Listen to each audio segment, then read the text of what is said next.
इस वक्त की बड़ी खबर बांग्लादेश से आपको बता दें, बांग्लादेश के सेंट मार्टिन आइलैंड के करीब पहुंचा है TV9। तख्ता पलट के बाद इस आइलैंड पर विदेशियों के जाने पर रोक लगा दी गई है। आइलैंड जाने वाली बोट पर म्यांमार सेना फायरिंग करती है। सेंट मार्टिन आइलैंड पर म्यांमार का भी दावा है। हसीना ने किया था दावा कि इसी आइलैंड की वजह से उनकी कुर्सी गई, क्योंकि इस आइलैंड पर अमेरिका की नजर थी। बांग्लादेश और म्यांमार की सीमा पर है ये स्पेशल आइलैंड सेंट मार्टिन। देखिए, और इस सेंट मार्टिन आइलैंड के बहुत करीब पहुंचा है TV9। हम आपको इस द्वीप के बारे में भी और बता दें। दरअसल ये द्वीप बांग्लादेश से आगे जाकर समुद्र में है और इस पर म्यांमार भी अपना दावा करता है। TV9 भारतवर्ष यहाँ पहुंचा है। मनीष झा, TV9 भारतवर्ष संवाददाता, यहाँ पहुंचे हैं। उनकी रिपोर्ट देखिए। पूरी दुनिया की नज़र जिस आइलैंड को लेकर है, आज TV9 उस आइलैंड के बेहद करीब है। जी हाँ, हम बात कर रहे हैं बांग्लादेश के सेंट मार्टिन आइलैंड को लेकर। वो आइलैंड जिस पर अमेरिका की नज़र है, वो आइलैंड जिसे लेकर बांग्लादेश की प्रधानमंत्री शेख हसीना ने ये कहा कि अगर उस आइलैंड को उन्होंने अमेरिका को दे दिया होता तो वो अपनी गद्दी पर आज भी बनी होती। और इस वक्त TV9 है बंगाल की खाड़ी में उसी जगह पर जहां सामने में सेंट मार्टिन आइलैंड है। लेकिन हालिया विवाद की वजह से अभी फ़िलहाल उस आइलैंड पर किसी विदेशी को जाने में मनाही है। सिर्फ और सिर्फ जो सेंट मार्टिन आइलैंड के लोग हैं वही वहां से आ जा सकते हैं। इसके अलावा किसी और को अभी वहां जाने नहीं दिया जा रहा है। उसकी दो वजह हैं। पहली वजह तो राजनीतिक है, जो बांग्लादेश में राजनीतिक अस्थिरता हो रही है वो एक वजह है। और दूसरी वजह है कि सेंट मार्टिन आइलैंड के ठीक करीब में जो म्यांमार का बॉर्डर है, म्यांमार के बॉर्डर से लगातार जो अराकान आर्मी के साथ उनकी लड़ाई होती है उसका निशाना वो सब शिप या बोट होते हैं जो इधर से होकर गुजरते हैं। और उसकी वजह से आप देखिए कि जिस रास्ते में लगातार मछुआरों के बोट या दूसरे और शिपिंग बोट आते जाते थे वो अभी फ़िलहाल बंद है। और ये सब कुछ TV9 के कैमरे पर आप देख सकते हैं। तो बस समंदर के इस पार और उस पार, और वो भी महज इतनी सी दूरी जहां पर मैं अपनी नंगी आंखों से, क्योंकि कैमरे की एक सीमा होती है, लेकिन मैं नंगी आंखों से साफ तौर पर वो छोटा सा आइलैंड और उसमें बड़ा सा वॉच टावर, ये सब कुछ आसानी से देख पा रहा हूं। क्योंकि सेंट मार्टिन आइलैंड को बांग्लादेश के मुख्य भूभाग से यही जोड़ता है जहां पर इस वक्त हम हैं। बांग्लादेश के मुख्य भूभाग के सबसे आखिरी सिरे पर हम मौजूद हैं। ऐसे में हम आपको यहाँ के जो लोकल रहने वाले लोग हैं उन सब से भी बात कराते हैं। आपका नाम क्या है? मेरा नाम साउद है। साउद। और आपका नाम? मेरा नाम हैशाम है। दिलवर हुसैन।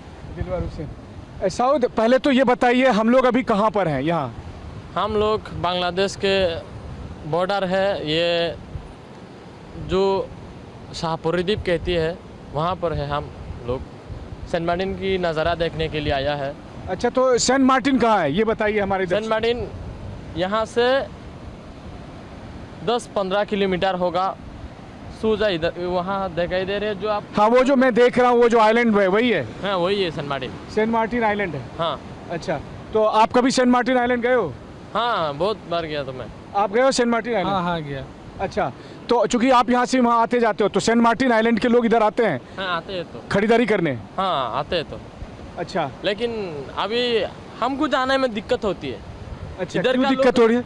क्योंकि मतलब ये तो सरकार का पता होगा, लेकिन हम जो पता लगाए वो आपको कहना चाहती हूँ कि जो म्यांमार है ना, उसकी बॉर्डर हमारे बॉर्डर के पास है, तो बंदूक से गोली चलाती है तो लोग डर जाती है, इसलिए जाने में तकलीफ होती है। अच्छा, वहाँ से जो, हाँ, जैसे मैंने अभी भी जो कुछ फायरिंग जब आवाज़ सुनी थी, हाँ। वो फायरिंग किधर हो रही है? वो म्यांमार और अराकान आर्मी में? हाँ, म्यांमार आर्मी और उसका जो लोकल लोग है, मकबागी कहती है, हमारे लोग कहती है कि वो मकबागी, और उसके साथ गुलागुली होती है। तो मैं और एक बात कहना चाहती हूँ कि इसकी वजह से हम जा नहीं सकते। उसको वहाँ का जो लोग है वहाँ तो खाना पीना मिलना थोड़ा मुश्किल हो जाती है, इसीलिए उसका लोग यहाँ आती है खाना पीना, दवाई, दूसरी सब चीज़ें को लेने के लिए। हाँ। तो जैसा कि मैं आपको कह रहा था कि देखिए कैमरे पर साफ तौर पर हम इस वक्त आपको दिखाने की कोशिश करते हैं। ये बंगाल की खाड़ी का वो हिस्सा है जहाँ पर हम खड़े हैं। यहीं पर सेंट मार्टिन के लोग अपने रोज़ाना सामान सब लेने आते जाते हैं। लेकिन अभी फ़िलहाल जो ये हालात बने हैं उसकी वजह से यहाँ के लोगों को उधर जाने में रोक लगाई गई है। सिर्फ सेंट मार्टिन के लोग अपना खाना पीना या दवाई या दूसरी चीज़ों को के लिए आते हैं। वो आइलैंड देखिए, यही वो आइलैंड है जिसको लेकर पूरी दुनिया में इस वक्त चर्चा हो रही है। यही वो आइलैंड है, छोटा सा आइलैंड जिसको लेकर अमेरिका की नज़र है, जो अमेरिका चाहता है कि इसको हम ले लें। लेकिन इसी आइलैंड के ठीक पास में है म्यांमार का हिस्सा, और इसीलिए म्यांमार भी उस पर दावा ठोकता रहता है। बहुत कोशिश किया। और हमारे साथ मनीष मौजूद हैं, जो ग्राउंड जीरो पर मौजूद है, जिनकी रिपोर्ट आप देख रहे थे। सेंट मार्टिन के बहुत करीब वो मौजूद है, उन्होंने तस्वीरें दिखाई हमें सेंट मार्टिन आइलैंड की।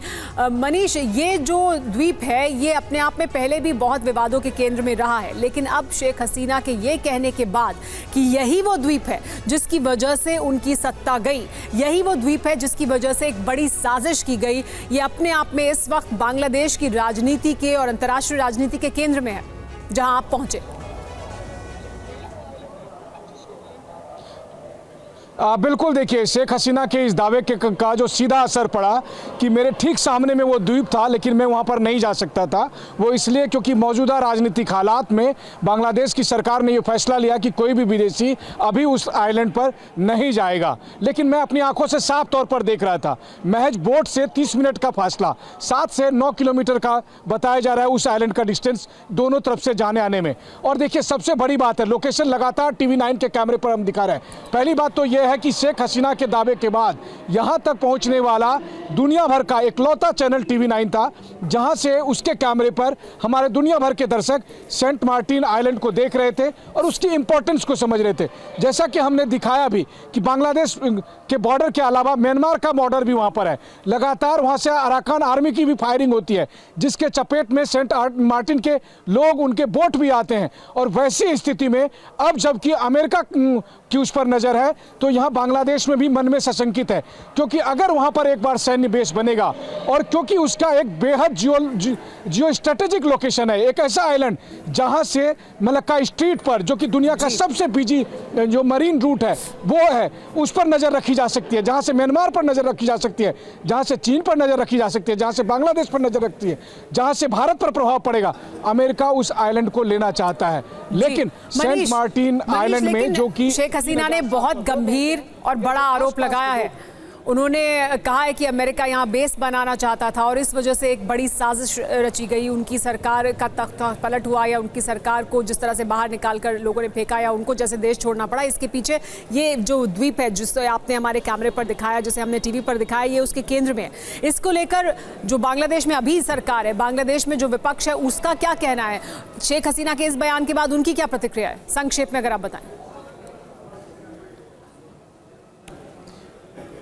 देखिए, चूंकि माहौल अभी ऐसा है कि अगर शेख हसीना ये कहती हैं कि आज सूरज पूरब से निकलेगा, तो यहाँ पर कहा जाएगा कि आज सूरज पश्चिम से निकलेगा। तो वैसी स्थिति में आप ये समझ ही सकते हैं। फिलहाल बांग्लादेश की मौजूदा सरकार इसको लेकर कोई टिप्पणी नहीं कर रही है, लेकिन उन्होंने साफ तौर पर आदेश कर दिया कि कोई भी विदेशी नागरिक सेंट मार्टिन आइलैंड अभी नहीं जाएगा, क्योंकि राजनीतिक तौर पर, रणनीतिक तौर पर और दूसरे तमाम कारणों से ये अब एक बेहद संवेदनशील मुद्दा बन चुका है। जी मनीष, बहुत शुक्रिया इस तमाम जानकारी के लिए। आप ही की एक और ग्राउंड रिपोर्ट दिखाते हैं हम बांग्लादेश से। आपने मुझे कहा कुछ म्यांमार के बारे में कहा था, क्या कह रहे थे आप? मैं सुना है कि म्यांमार के लोगों से, जो रोहिंग्या है, रोहिंग्या वालों ने कहा इस सेंट मार्टिन को बहुत, म्यांमार को बहुत देश माने तड़पना चाहती है, हड़पना चाहते हैं। हाँ, ऐसे सुना रोहिंग्या से, रोहिंग्या वालों ने हमको कहा। तो असली बात यह है कि वहाँ तो जो लोग रहती है, वहाँ तो एक जात की नहीं है, बहुत जात की है, मुसलमान नहीं, वो तो खैर समस्या जो रोहिंग्या की समस्या वो तो है ही, लेकिन आप थोड़ा इधर आइए, आप लोग थोड़ा, हम लोग चलते हुए भी दे रहे हैं और दिखा। तो इस वक्त हम आपको वो नज़ारा दिखा रहे हैं। नज़ारा इसलिए, हम इस वक्त बांग्लादेश के सबसे खास लोकेशन में हैं, उस जगह पर जिसे आप दुनिया के नक्शे में अगर देखें तो आपको वो शायद ही दिखाई दे, लेकिन उस पर पूरी दुनिया की नज़र है। वो इसलिए क्योंकि यहीं पर है सेंट मार्टिन आइलैंड, और वो कहाँ है ये हम आपको दिखाते हैं। लेकिन उससे पहले आप देखिए, मेरे पीछे बांग्लादेश का ये टेकनाफ का सापोरोरी द्वीप का हिस्सा है, यानी वो हिस्सा जो बांग्लादेश का मुख्य भूभाग यहाँ खत्म होता है। और इसके बाद आप देख रहे हैं ये बंगाल की खाड़ी, और बंगाल की खाड़ी में इस वक्त जो आप अलग अलग तमाम तरह के ये फिशिंग बोट देख रहे हैं वो सब यहाँ पर रुके पड़े हैं। वो इसलिए क्योंकि इस वक्त यहाँ से सामने का जो हिस्सा है वहाँ से लगातार हो रही है फायरिंग। और वो देखिए ये जो सामने में पहाड़ी दिख रही है आपको और जंगल दिख रहा है, ये है म्यांमार का इलाका।